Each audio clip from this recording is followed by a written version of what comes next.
পারফরমেন্সের দিক দিয়ে গত ওয়ার্ল্ড কাপের থেকে এবারকার ওয়ার্ল্ড কাপ কতটা পার্থক্য আপনি দেখতে পাচ্ছেন? আরেকটা হলো যে এই ওয়ার্ল্ড কাপে আপনার সব থেকে ভিন্ন রকম কি মনে হয়েছে?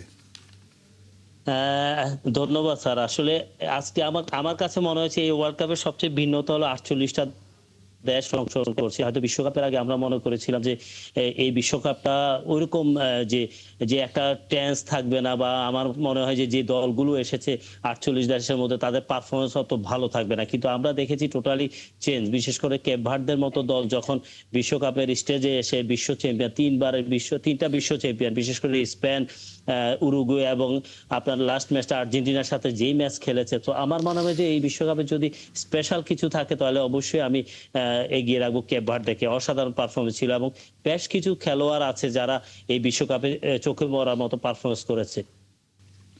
মানে এবার এবার ঠিক স্টার হিসাবে পুরানো মেসি কিংবা অন্যদের বাদ দেন, নতুন খেলোয়াড়ের মধ্যে স্টার হিসাবে আপনার কাছে কে কে মনে হয়েছে যে এরা এই ওয়ার্ল্ড কাপে? দেখুন, আমার কাছে যে স্পেনের বেশ কয়েকজন খেলোয়াড় আছে যারা ফিউচার। আমরা জানি যে মেসি হয়তো এটাই লাস্ট ওয়ার্ল্ড কাপ আমরা যদি ধরে নিতে পারি।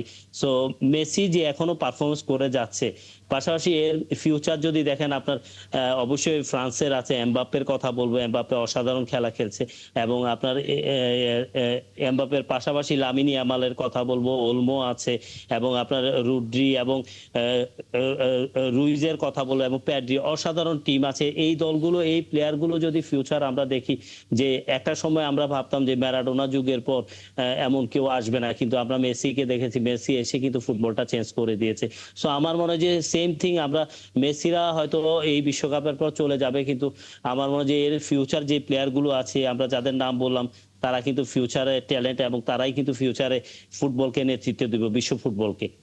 আর একটা বিষয় সেটা হলো যে এইবার ওয়ার্ল্ড কাপে আমি মনে হলো যে অন্যান্য যে কোনো ওয়ার্ল্ড কাপের তুলনায় মুসলিম দেশগুলির অনেকগুলি প্রতিনিধি এবার ১৬ দলের মধ্যে এসে গেছে। এটা কি আপনার মনে হয় যে একটা ব্যতিক্রমী ব্যাপার? জি জি জি, ব্যতিক্রমী তো অবশ্যই। আর সবচেয়ে বড় জিনিস আমার কাছে মনে হচ্ছে এই বিশ্বকাপের আরেকটা ব্যতিক্রমী জিনিস, সেটা হলো ইরানের সাথে যেই যেই একটা ইয়ে ছিল যে আমেরিকায় তারা ইয়ে থেকে, বিশেষ করে আপনার মেক্সিকোতে থেকে এসে ম্যাচ খেলে ২ ঘন্টাও থাকতে পারেনি, যে একটা বৈষম্য। সো এটা আমার কাছে বেশি চোখে পড়েছে। ইরান কিন্তু সবাইকে যে তাদের ফুটবল দিয়ে কিন্তু মন জয় করে নিয়েছে ইরান ফুটবল টিমটা।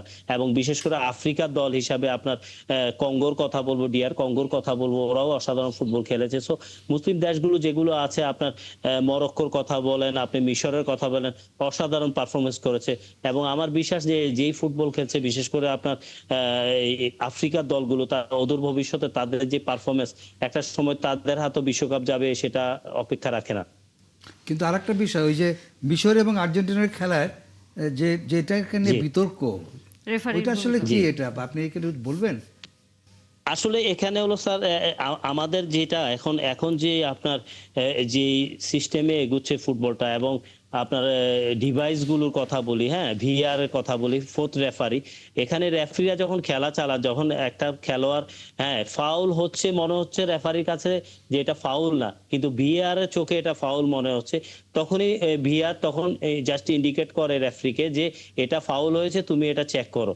তখনই চেক করে, চেক করার পর মনে হয় যে যে এটা নিশ্চয় ফাউল হয়েছে, যার জন্য এই জিনিসটা হয়েছে। তারপরও কিছুটা কন্ট্রোভার্সি আমার কাছে মনে হচ্ছে এই বিশ্বকাপে যে জিনিসগুলো এটা না হলেও পারতো এবং খুবই খারাপ লেগেছে, দৃষ্টিকটু লেগেছে। কারণ দিন শেষে কিন্তু আপনি এই যে ডিভাইসের কথা বলি, এই ডিভাইস থেকে যখন ওরা ফাইন্ড আউট করতে পারে যে এটা ফাউল হয়েছে বা কোনোটা অফসাইড হয়েছে, গোল হয়নি, তখন একটা মানে ডিবেট তৈরি হয়। কারণ যখন আমি দেখবো যে আমার প্রিয় দল হেরে যাচ্ছে, তখন অবশ্যই আমি এটা আর্গুমেন্ট করবো আমরা সাপোর্টার হিসাবে। কিন্তু আপনার যারা রেফারি আছে, যারা ফোর্থ রেফারি আছে, তারা কিন্তু একদম টোটালি জিনিসটা পর্যবেক্ষণ করে রায় দেন যে এটা এটা হয়তো গোল হয়নি বা এটা অফসাইড হয়েছে, এটা ফাউল হয়েছে। এই ডিভাইস ব্যবহারের কারণে কি মনে হয় যে নান্দনিকতা হারিয়েছে ফুটবল? স্যার কিছুটা তো অবশ্যই বিতর্ক তো আছেই, বিতর্ক আছে অবশ্যই। আমরা যদি দেখি আগে যেমন আপনার এই যে একটা ব্রেক দিচ্ছে, 3 মিনিটের একটা ব্রেক দিচ্ছে, খেলোয়াড়দের মনোসংযোগটা নষ্ট হচ্ছে, অনেক কিছুই হয়েছে এই বিশ্বকাপে। সো এইগুলা নিয়ে কিন্তু অনেক কোচরাও কথা বলেছে যে এরকম হাইড্রোজেন ব্রেকের কোনো প্রয়োজন নেই বা অনেক কথা বলেছে। সো আমার মনে হয় যে এই জিনিসগুলো নিয়ে বিতর্ক হয়েছে এবং রেফারিং কিছু ডিসিশন নিয়ে বিতর্ক হয়েছে, বিশেষ করে ডিভাইসের ব্যবহার থেকে হয়তো এটা হয়েছে। সো আমার মনে হয় এটা মানে বিশ্বকাপ হয়তো এইবারেই নতুন অনেক কিছু ইনক্লুশন হয়েছে, এন্ড ফিউচার হয়তো এই জিনিসগুলোর সাথে সবাই অভ্যস্ত হয়ে যাবে। সো আমার মনে হয় যে ডিবেট থাকবেই স্যার, দিন শেষে হয়তো এই জিনিসগুলো নিয়ে এগিয়ে যেতে হবে, কারণ মডার্ন যুগে নিশ্চয়ই। যখন আমরা অনেক কিছু দেখতে পাই, তো এগুলা তবে নিয়ে আমরা বিতর্ক অ্যাকসেপ্ট করতেই হবে। তবে বিতর্ক আসলে যাতে সাথে না হয়, যে বিশ্বকাপ খেলার যে আনন্দ সেটি যেন আসলে বজায় থাকে।